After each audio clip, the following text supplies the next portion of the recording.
একটা সুখ মানুষকে কখনোই বারবার হাসাতে পারে না, কিন্তু একটা দুঃখ মানুষকে আজীবন কাঁদাতে পারে। সম্পর্ক রক্তের বাঁধনে নয়, অনুভূতির বাঁধনে তৈরি হয়। যেখানে অনুভূতির বাঁধন থাকে সেখানে পরও আপন হয়, আর যেখানে অনুভূতির বাঁধন থাকে না সেখানে আপনও পর হয়ে যায়। অন্যের বিপদে পাশে দাঁড়ান, আপনার বিপদেও অনাকাঙ্ক্ষিতভাবে হলেও কেউ না কেউ আপনার পাশে দাঁড়াবে, এটাই আপনার কর্মফল। মেয়েদের দেওয়ার মতো সব থেকে দামি আর সুন্দর উপহার হলো সম্মান। এই রিলেশনগুলো অনেক মজবুত হয় যেখানে ঝগড়ার পর দুজনেই ভাবে ভুলটা আমারই ছিল, ওকে শুধু শুধু দোষলাম। টাকা আর সময়ের মধ্যে বড় পার্থক্য হলো তুমি সব সময় জানো তোমার কাছে কত টাকা আছে, কিন্তু তুমি কখনোই জানো না তোমার কাছে আর কতটুকু সময় আছে। তাই জীবনের প্রতিটি মুহূর্তকে এনজয় করো।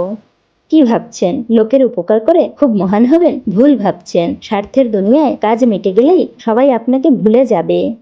জীবন লুডুর মতো, ছয়ের আশায় এক পেলেও এগিয়ে যেতে হয়।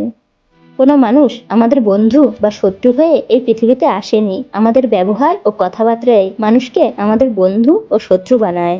আগুন, তুমি আমাকে সারা জীবন ধরে পুড়িয়েছ, কিন্তু আমি তো শুদ্ধ হলাম না, শুধু পুড়ে গেলাম। ব্যক্তিত্ব বিসর্জন দিয়ে কারো প্রিয়জন হওয়ার চেয়ে ব্যক্তিত্ব নিয়ে একা একা থাকা শ্রেয়। কিছু তারিখ, কিছু সময় আর কিছু স্মৃতি আজও বড্ড মনে পড়ে।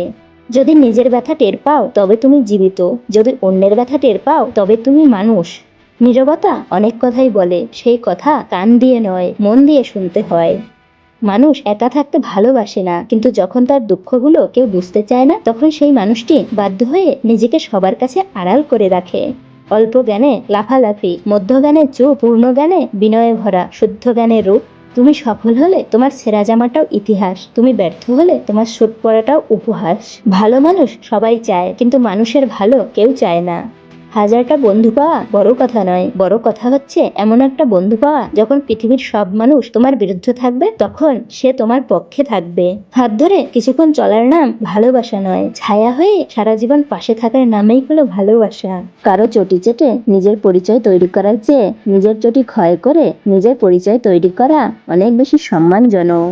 পালিয়ে বিয়ে করাটা প্রকৃত ভালোবাসা না। অনেক সমস্যার মোকাবেলা করেও হাল না ছেড়ে শেষ পর্যন্ত পাশে থেকে পরিবারকে মানিয়ে বিয়ে করাটাই প্রকৃত ভালোবাসা।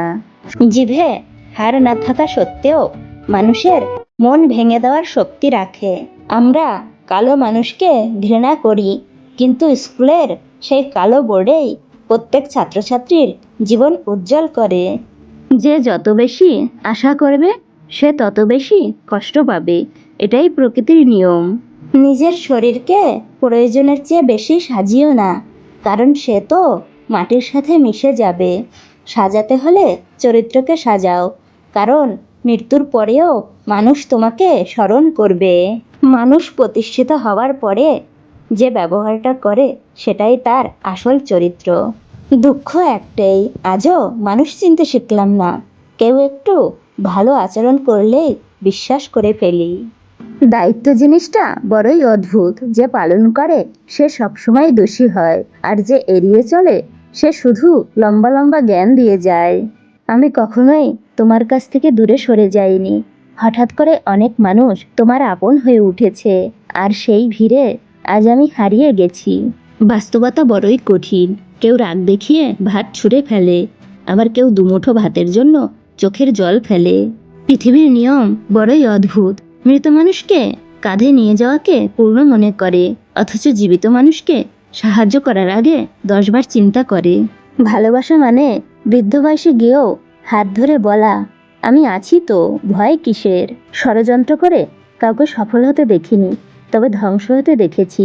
অন্যকে ছোট করে কাউকে বড় হতে দেখিনি, তবে ঘৃণিত হতে দেখেছি। তার কাছেই হেরে গেলাম যাকে সবচেয়ে বেশি মন থেকে চেয়েছিলাম। একটি অচেনা পথে কয়েকবার হাঁটলেই সেই পথটি চেনা হয়ে যায়, কিন্তু মানুষকে যুগ যুগ ধরে দেখে আসলেও মানুষ চেনা বড় দায়। উচ্চশিক্ষা আর সুশিক্ষা এক নয়, প্রথমটা দেয় জ্ঞান আর দ্বিতীয়টা দেয় মনুষ্যত্ব। জীবনে 2 ধরনের মানুষের থেকে দূরে থেকো, ব্যস্ত মানুষ ও স্বার্থপর মানুষ। কারণ ব্যস্ত মানুষ নিজের ইচ্ছে মতো কথা বলবে, আর স্বার্থপর মানুষগুলো নিজের দরকারে তোমার সাথে কথা বলবে। একটা সময়ের পর কারো কাছে নিজেকে স্বচ্ছ প্রমাণ করতে ইচ্ছা করে না। যে যা ইচ্ছা ভাবুক, যে যা ইচ্ছা বলুক, কিছুই যায় আসে না। না আনন্দে আছি না দুঃখে আছি, কেমন যে আছি সেটা আজ নিজের কাছেও অজানা। শরীরের অঙ্গ কেটে ভালোবাসা প্রকাশ করা বোকামি। যার কাছে চোখের জলের কোনো মূল্য নেই, সে রক্তের দাম দেবে কিভাবে? একজন আহত ব্যক্তি তার যন্ত্রণা যত তাড়াতাড়ি ভুলে যায়, একজন অপমানিত ব্যক্তি তার অপমান তত সহজে ভোলে না। যার অল্প আছে সে গরিব নয়, গরিব সে যার চাহিদার কোনো শেষ নেই। সময়কে কেউ দেখতে পায় না ঠিকই, কিন্তু অপেক্ষা করে থাকলে সময় অনেক কিছু দেখিয়ে দেয়।